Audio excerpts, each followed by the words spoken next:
The following program is a part of Black Squirrel Entertainment.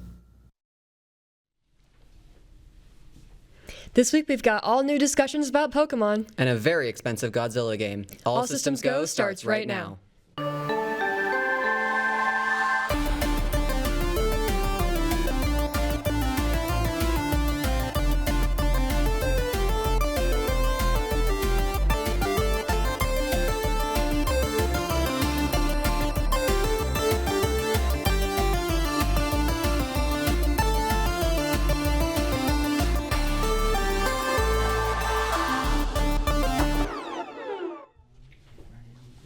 Greetings and welcome back to another episode of All Systems Go, the only show that levels up faster than your Wi-Fi can buffer.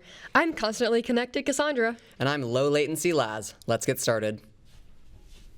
Palworld developer Pocket Pair may, allegedly, be plagiarists, but at least they're not pro-AI. In an interview with news outlet game developer, Pocket Pair's communications director and publishing manager, John Buckley, said, quote, "If you're big on AI stuff or your game is Web3 or uses NFTs, we're not the right partner for that," end quote.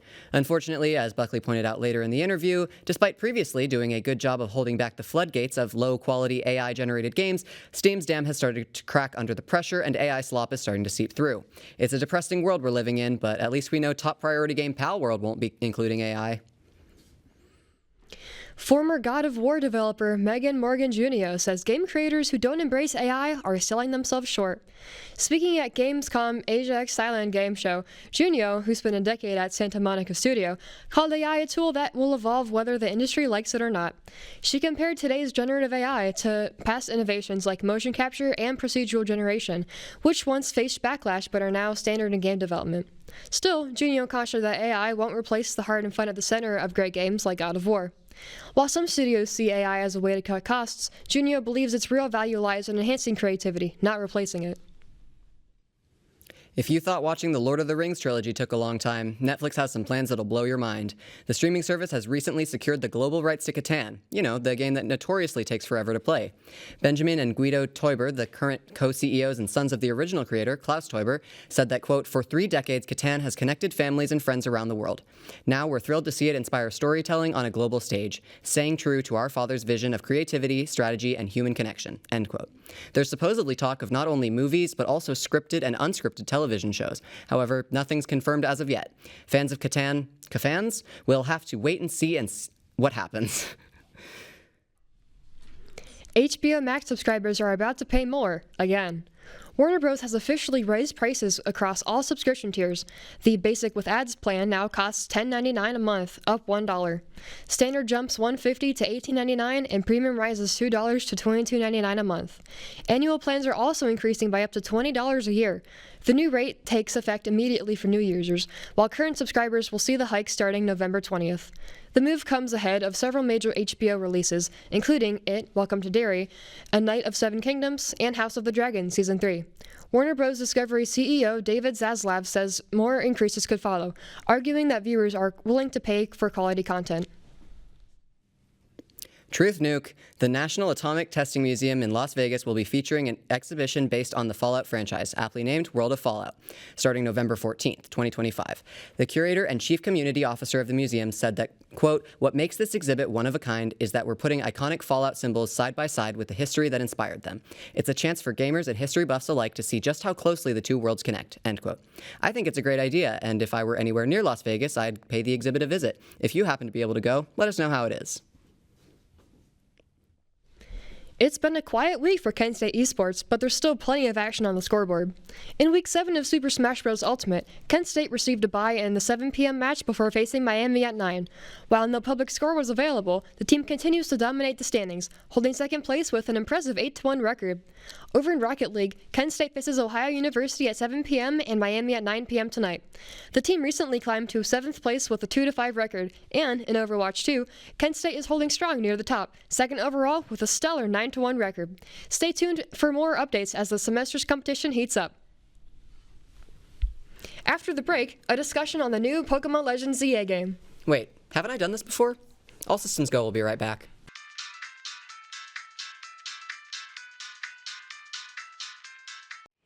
What a throwback it is to be hosting this panel. For those unaware, back in season 14 of ASG, little sophomore Laz hosted his first discussion about, you guessed it, the Pokemon Presents livestream that announced Legends ZA. How times have changed. What do you mean that was only a year and a half ago? Shut up. Anyway, I'm here with Charlene, Hoko, and Brian to talk about Pokemon Legends ZA now that it's finally released.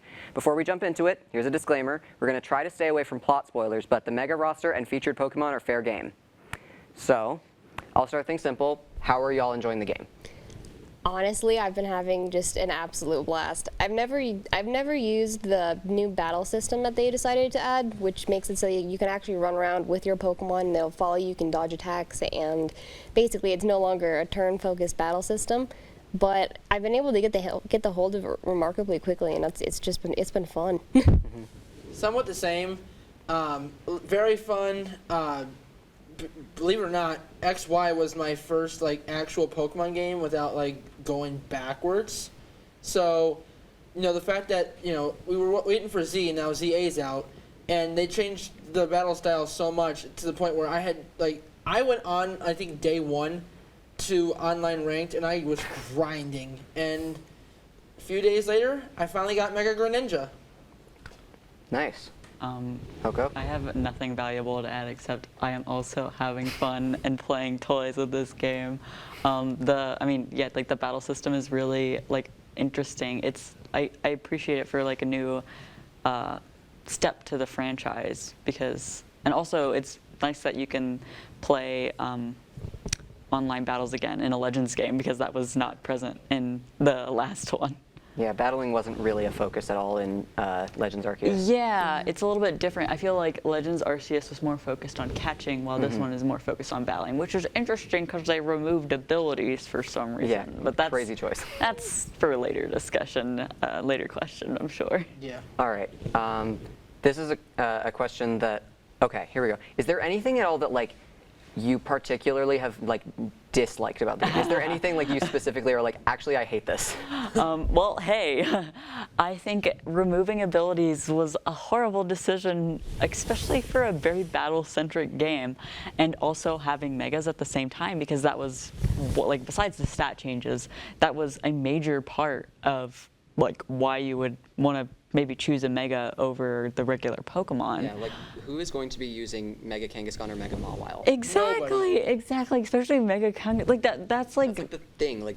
Using Power Up Punch on Mega Kangaskhan was broken. That was my memory of Megas. That was because I think that was maybe one of the first ones they revealed or something, and I was like, oh, this is fun, even though it looks the exact same. The baby's just out, but that's a cool feature.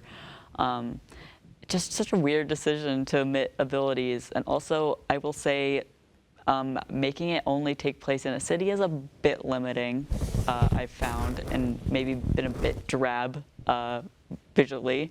Just very, very gray, but other than that.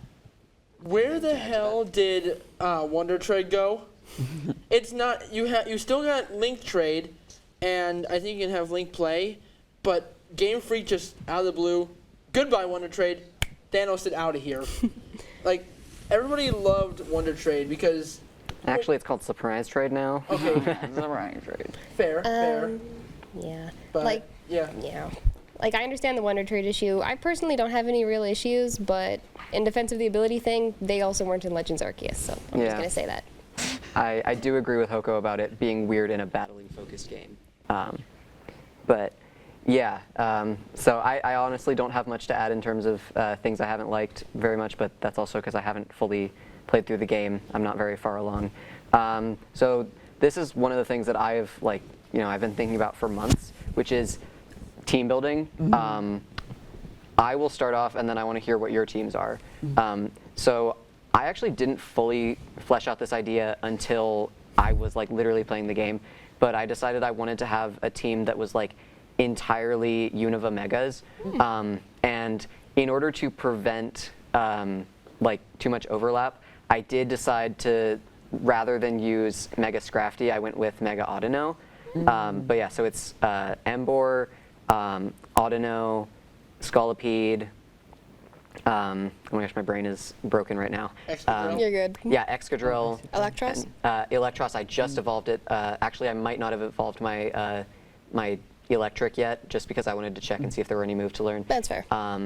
And then the last one that is also not coming to my brain. Chandelure. Chandelure, right? Because I still yes. that's the one I haven't gotten yet. I still need to get a Litwick, but I I'm like very Mega excited to. Chandelure. It looks really good. Yeah, I've heard great things about it. I've prevented myself from seeing it because I want to be surprised. But what is your team like, Charlene? I got Meganium, so I got Chikorita as my starter. I actually love Mega Meganium's design, and my baby is finally overpowered. I'm very proud of that. I also have the Absol that I was able to get earlier on in the game because Mega Absols, does it get that big of a stat boost? No. Does it look really cool? In my opinion, yes. I think it looks cool. I think it looks great. Then I have a Vivillon. I always like getting a Vivillon in every game that I can get a Vivillon in because so far I have not had the same pattern twice, and I plan on keeping up that record. Then I also have a Beedrill that I can evolve into a Mega Beedrill, and I'm very happy about because nostalgia reasons I'm not going to go into.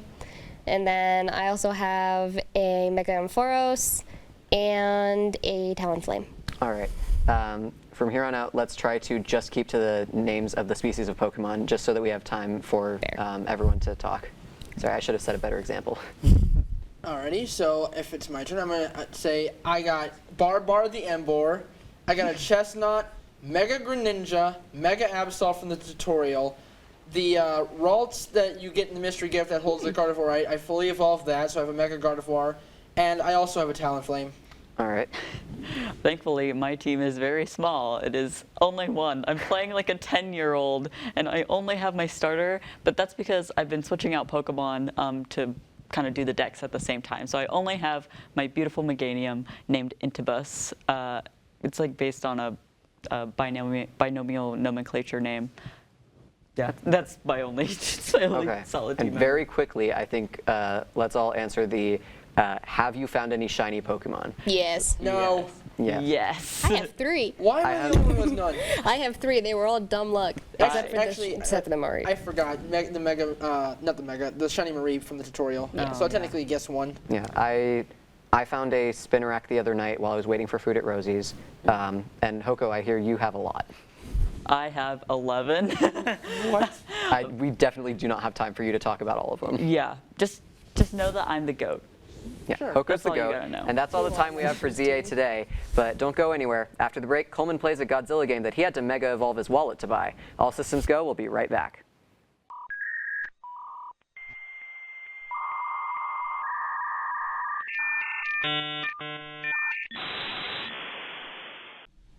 Welcome back. Right now, Cohlman takes on a Titan-sized challenge. Let's see if his purchase was a cinematic masterpiece or a monster mistake. Hey y'all, Cohlman here. I'm once again back with another video for ASG. Now, I'm actually here with a different kind of video than what I normally do. Typically what I like to do is play games with a group of people, do reviews on games, or play through games that I'm already pretty familiar with. However, this time, I'm going into a game for the first time completely blind. Yes, I have seen footage of this game, but I haven't really played it at all ever since I got it. That game is Godzilla for PS4 from 2015. Now, why am I deciding to play this today? Well, for a couple reasons. One, Godzilla's pretty big right now, and this game is technically, at least the PS4 port of the game is going to turn 10 years old this year. But another particular reason, some people may not know this, but this particular Godzilla video game is actually extremely expensive. Like, if you go on pricecharting.com, you will see what I mean. Now, I actually found this game at a pretty decent price. I found this game complete, and it was around $160 for me, and I feel like that's probably going to be the best price I'll ever find for this game these days in 2025, and I feel like as time goes on, this game's going to only get more expensive. So, with that being said, we're going to go ahead and press play and play Godzilla for PS4 for the very first time. Oh, Bandai made this game. I didn't realize that. That's pretty wild. All persons, organizations, and architecture appearing. I didn't get to read that. That was too fast.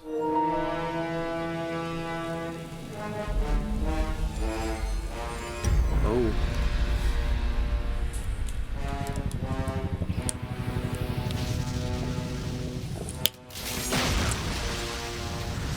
For a licensed game, this looks pretty solid for a... Ooh. You know, for a licensed game, this is pretty solid. This looks very cool. I'm only like a surface level Godzilla fan, but like, this is just awesome. Oh. That was when Godzilla first appeared.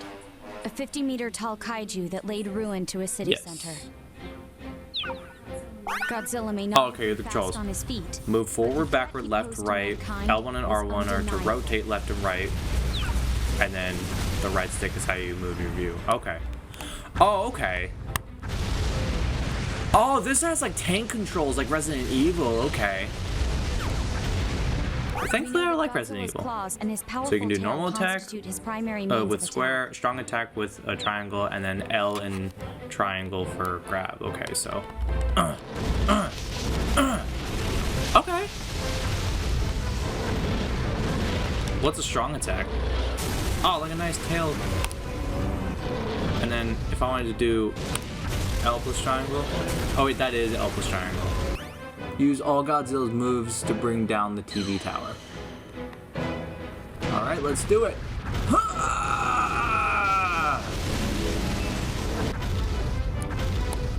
Wait.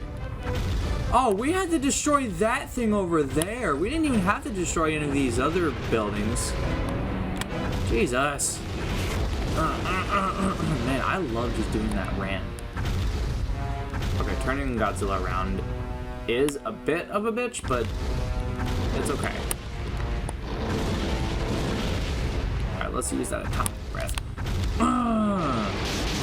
Whoa! The TV tower has been cleared. Oh, I got a trophy, the Scars of Disaster. The generator is losing power. No, God, dude, you gotta move! Ow! ETA in 60 seconds.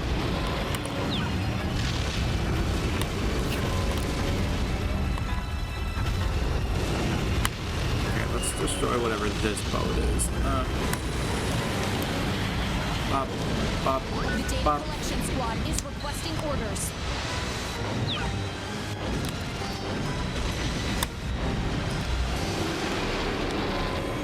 Did that thing even touch that?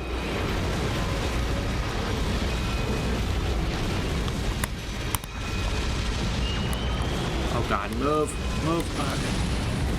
Switch to the video feed to collect data on Godzilla. Okay, I've destroyed that generator. I just have one Still more. operational. Charge!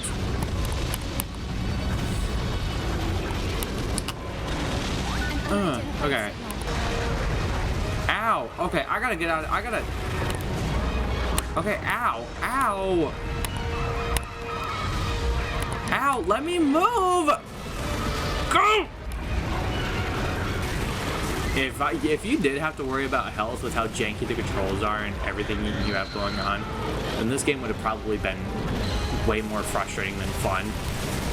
But the fact that you kind of don't have to worry about that is more so just like annoying, and it basically just throws off your like combo gauge, and it kind of like puts a stalemate on your power increase. I'd say that's a fair trade-off. But I've now destroyed the kaiju. Has gone down. I guess it might be too much to hope that if he defeats his enemy, he'll forget about the generator. Nah, trust me, I haven't forgotten about that generator.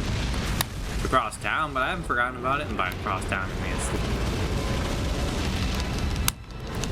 Come on, destroy it! Ooh, nice, I did it. Generators. Area cleared! Let's go and return main menu. I think that's what I'm going to call it for this Let's Play. All I'm going to say is, you know, this game is pretty creative. I think it adapts Godzilla's, like, nature pretty well, and the one setback to this game is, unless you're, like, a huge Godzilla fan, which I'm pretty much agreeing to the point I made earlier, but unless you're, like, a huge Godzilla fan, this game can kind of feel slow and repetitive. This game is cool, but unless you can find it for super cheap, just this game can pass, honestly. I'm a big retro gaming collector, so I'm happy to have this in my collection, and I ain't selling it anytime soon. But anyways, folks, that'll do it for this video. Thank you all for watching. Now go watch some more All Systems Go. Peace out. After the break, Garrett runs the Pokemon card price game his way. All Systems Go will be right back.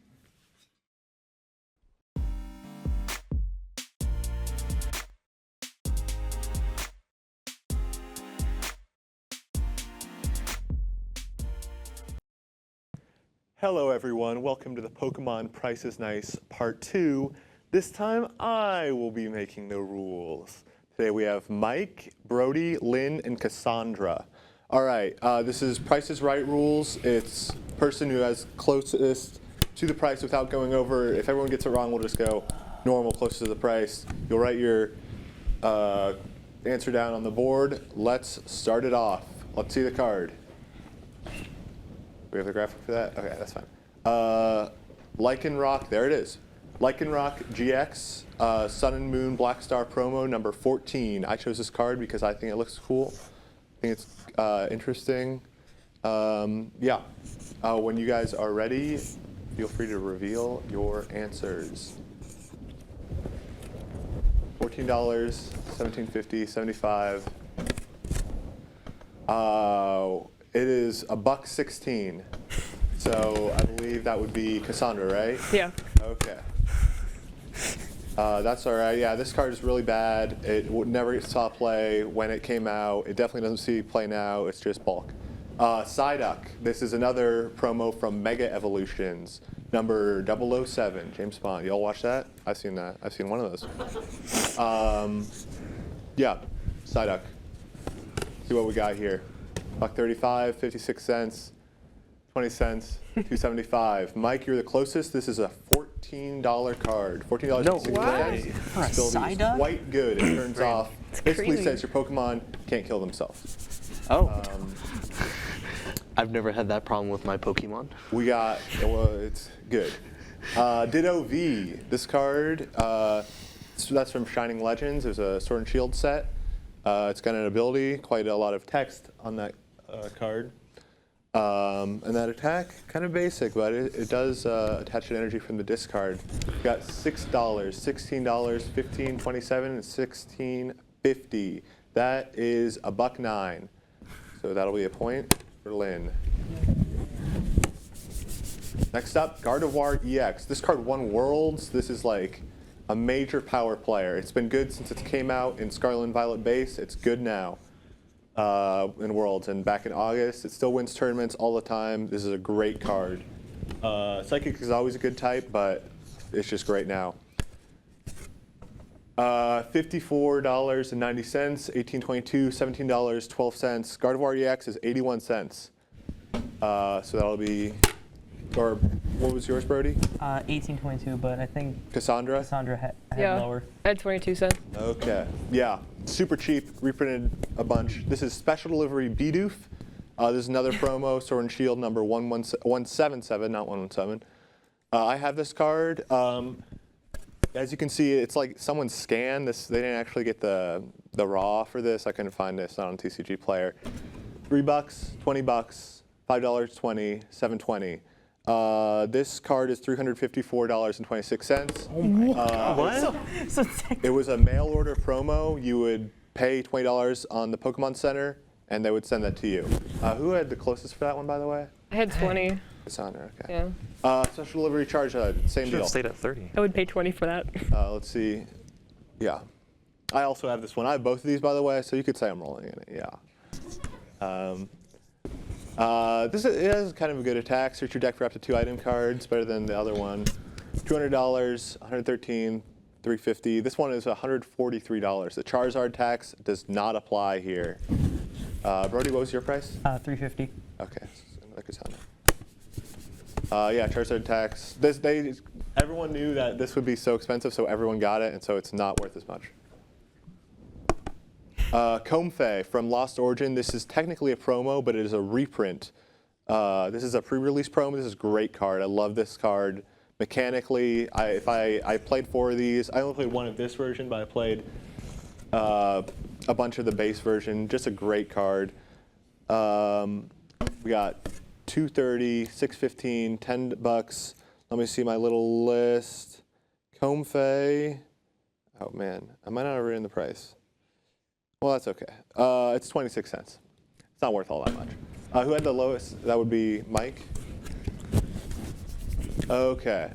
Wild variations in price. All right, final question. Yeah. On Pheasant from Black and White. Oh, this is one from I those have free that sets. card.